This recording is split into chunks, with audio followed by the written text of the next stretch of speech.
because of rain, so I might need to land it.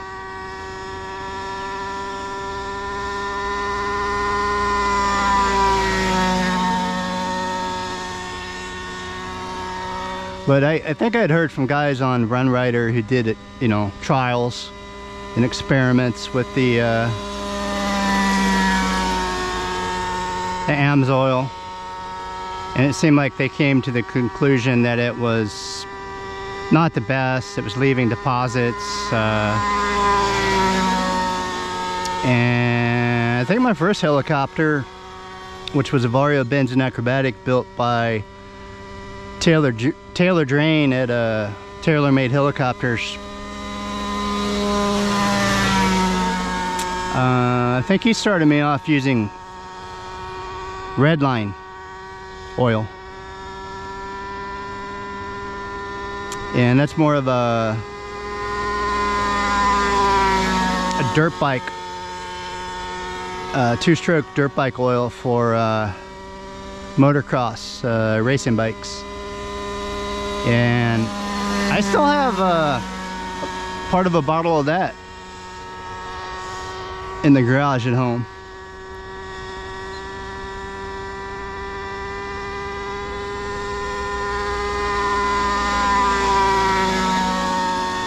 And for a long time, like I said, I've been using the Pennzoil two-stroke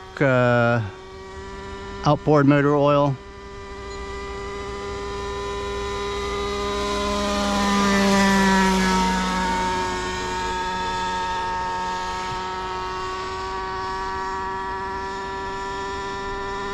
And since you can't get that one anymore, I believe Al at BH Hansen, he's the one who does all the work modifying my engines up in Pennsylvania. I think now he's actually recommending the steel chainsaw two-stroke oil.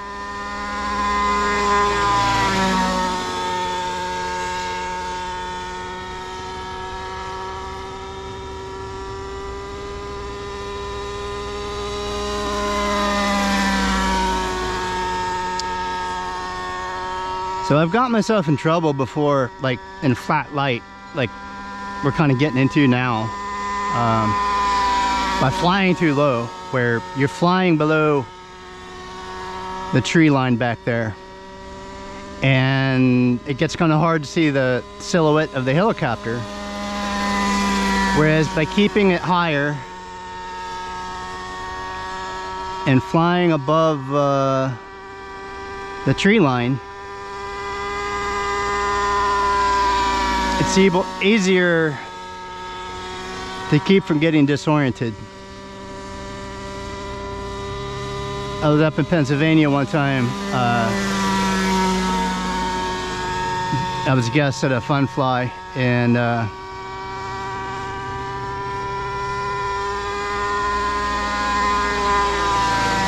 it rained. It was almost a rain out, you know, it stopped raining, and some of the guys stuck around, and then I was the last man standing, so I was buzzing around like I am now. Later in the evening, sun was setting, and I was doing a good job keeping it high enough to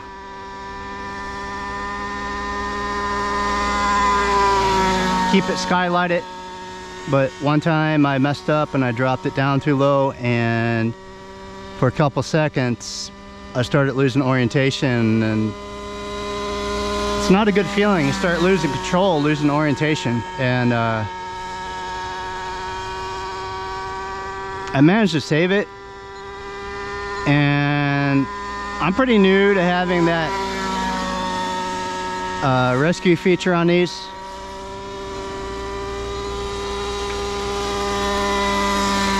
And I'm actually probably pushing it with the amount of rain that's coming down right now. I should probably bring it in. I mean, the helicopter's probably all right because the blades should be blowing all the water away.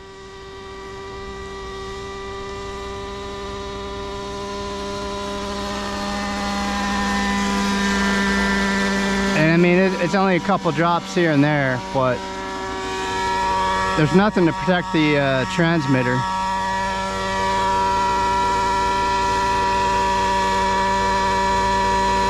If I had a plastic bag covering the transmitter, I would feel better.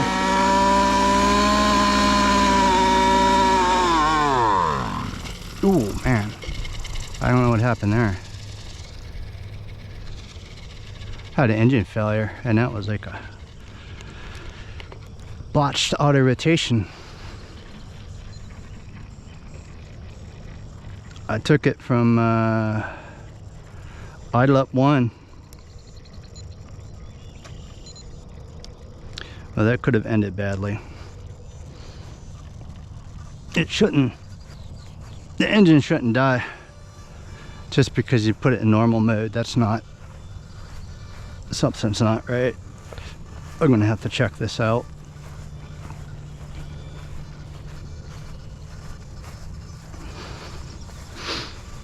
It's kind of a bouncer, hard landing there. Not my best hovering auto rotation, but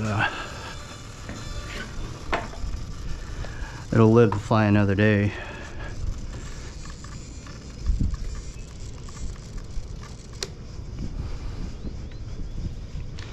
That's kind of sketchy and scary there at the end, but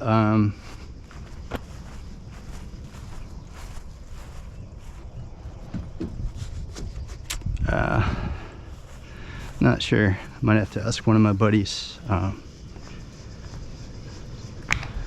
what could have potentially caused that. And there's only a couple drops of rain. Luckily on this one, all the electronics are down under the canopy.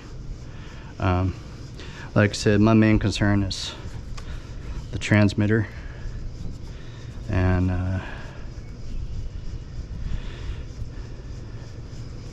this helicopter was just rebuilt from crashing, so I don't want to crash it again.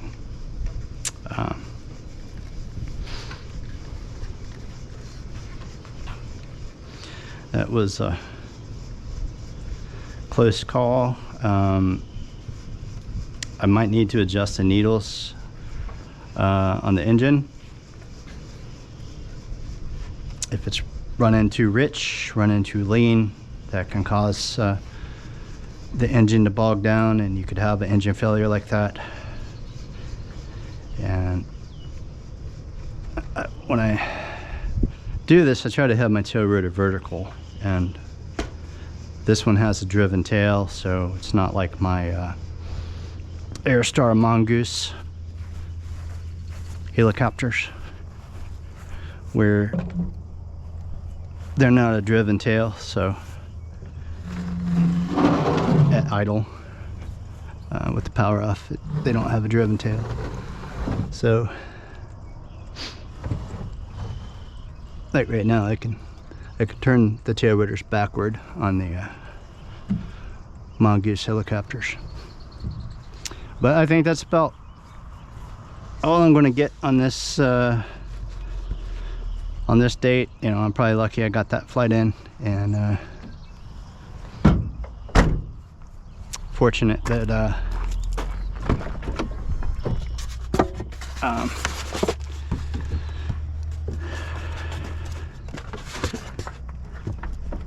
that auto rotation wasn't any worse than what it was.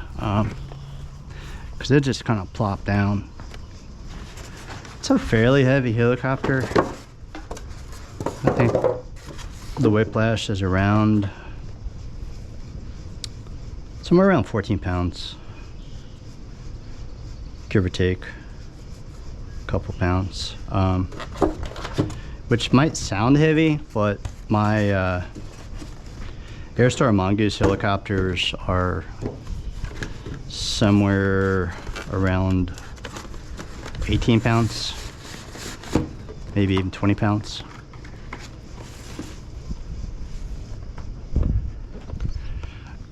Let's see. Yeah, it's still sprinkling rain, so, and it's coming up on it's about 7:40, so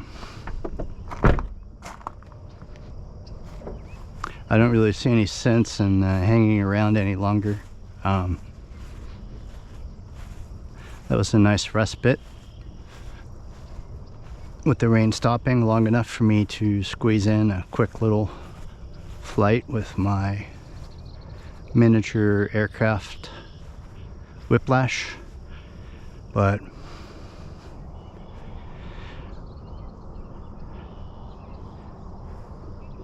kind of makes it worth it. I mean, you know, I got to see my buddy. I hadn't seen him yet this year, and hadn't flown here at this RC field since February.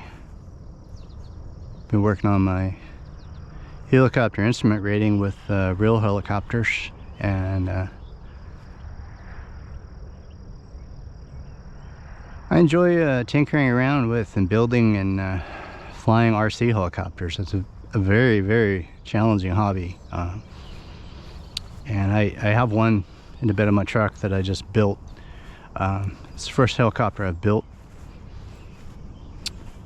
You know, I paid other people to build my helicopters, or, you know, I bought ready-to-fly helicopters off of Run Rider, different RC helicopter forums, and they just redid all these workbenches here.